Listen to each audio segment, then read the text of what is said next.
Dr. Henry Jekyll, médico conceituado, doutor em direito civil, reconhecido e respeitável cidadão londrino. Edward Hyde, um homem amoral e cruel, e com uma personalidade que era o extremo oposto do Henry Jekyll. E todos em sua presença sentiam algum desconforto com a sua aparência, embora não soubessem descrever precisamente o que é que causava tal sensação. Na verdade, Henry Jekyll criou uma poção capaz de trazer à tona o lado mais obscuro da sua alma. E isso o transforma em Hyde. Essa é uma transformação que não é apenas de caráter, mas também é uma transformação física. O médico, o monstro. Que mistérios mais será que guardam o médico e o monstro? Esse livro maravilhoso do Robert Louis Stevenson, considerado um clássico do terror. Aguarda aí que depois da vinheta eu vou falar sobre essa leitura.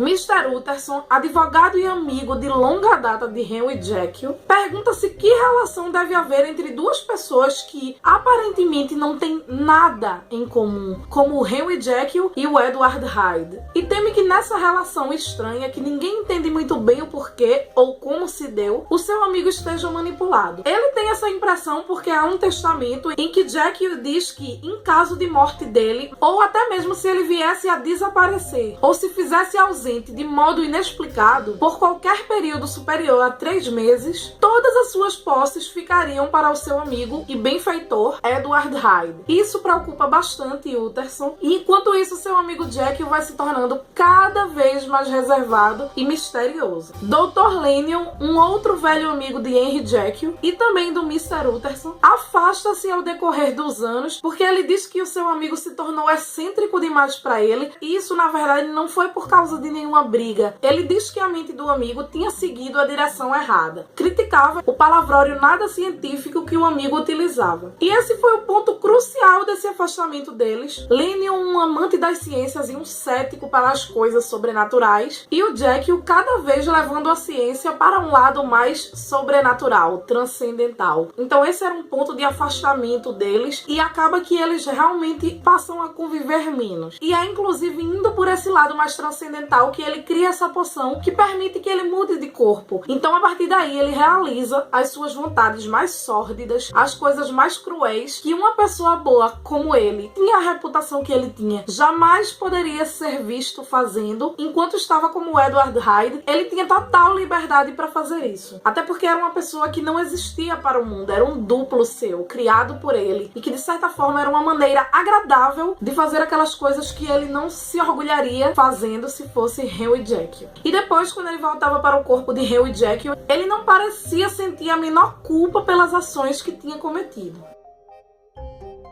O advogado ficou ali de pé por algum tempo, depois que Mr. Hyde o deixou. Ele era o retrato da inquietude. Então começou a subir a rua lentamente, parando a cada 1 ou 2 passos e colocando a mão sobre a testa, como um homem em estado de perplexidade mental. O problema sobre o qual ele refletia enquanto andava pertencia a uma classe que raramente se soluciona. Mr. Hyde era pálido e pequenino. Dava a impressão de ser deformado, embora não tivesse qualquer anomalia visível. Tinha um sorriso desagradável. Comportara-se diante do advogado com uma espécie de combinação fatídica de timidez e audácia, e falava com uma voz rouca, sussurrada e algo entrecortada. Todas essas características eram negativas, mas mesmo reunidas não davam conta de explicar a repulsa, a aversão e o medo que Mr. Utterson passara a ter por ele. Deve haver alguma outra coisa, disse o cavalheiro perplexo. Alguma outra coisa, se eu conseguir arranjar um nome para defini-la. Que Deus me abençoe, esse homem nem parece humano. Tem algo de troglodita, poderíamos dizer? Ou será que é a velha história do Dr. Fell? Ou será o mero transparecer de uma alma infame, que assim transfigura o seu invólucro de barro? Creio ser a última opção. Ah, meu pobre velho Henry Jekyll, se alguma vez li a assinatura de Satã sobre um rosto, foi sobre o de seu novo amigo. Por sorte, 2 semanas depois, o doutor deu um de seus agradáveis jantares para 5 ou 6 velhos amigos, todos inteligentes homens de reputação e conhecedores de bons vinhos. anos. Mr. Utterson deu um jeito de ficar depois que os outros partiram. Não foi nada de inusitado, pois isso já acontecera várias vezes anteriormente.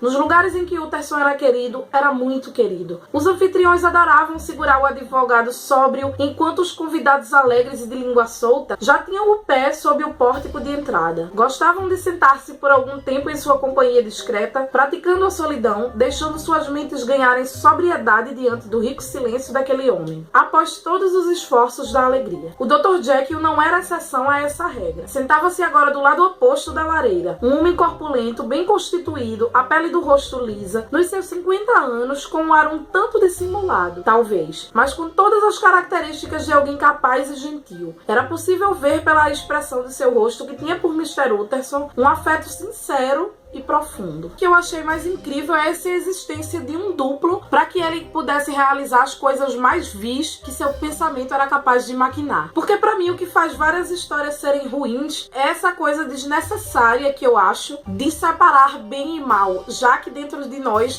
temos o bem e o mal. E por mais que a gente alimente mais um do que o outro, a parte menos alimentada estará lá. Ela não vai sumir. Claro que a gente vai pender sempre ou pro bem ou pro mal, mas a parte menos alimentada, ela estará lá. E isso é o que nós temos de mais humano. Essa é uma das coisas que mais me agradam numa narrativa. E eu achei bem interessante o fato de o personagem tentar vivenciar as coisas separadamente. E isso não acaba tão bem. O Médico e o Monstro é uma narrativa curta e nem por isso ela perde a grandeza, inclusive nos mínimos detalhes. Principalmente na releitura que eu reli há poucos dias, eu percebi como a narrativa do Robert Louis Stevenson é cuidadosa, como ela nos absorve desde o começo e a gente só consegue parar quando realmente chegou ao fim. Eu indico bastante essa leitura. Eu não sei se essa edição que eu tenho ainda está disponível, mas eu vou procurar a que tiver disponível. Eu vou deixar aqui embaixo nos links, caso vocês queiram comprar a sua edição. E é isso, eu espero que vocês tenham gostado do vídeo de hoje. Não deixem de curtir, de compartilhar, de se inscrever no canal e acompanhe os próximos vídeos. Ainda tem vídeo nessa semana do Halloween. Iremos até o dia 31. E se você ainda não viu os vídeos anteriores, eu vou deixar para que você possa ver. Tchau, um beijo enorme e até o próximo vídeo.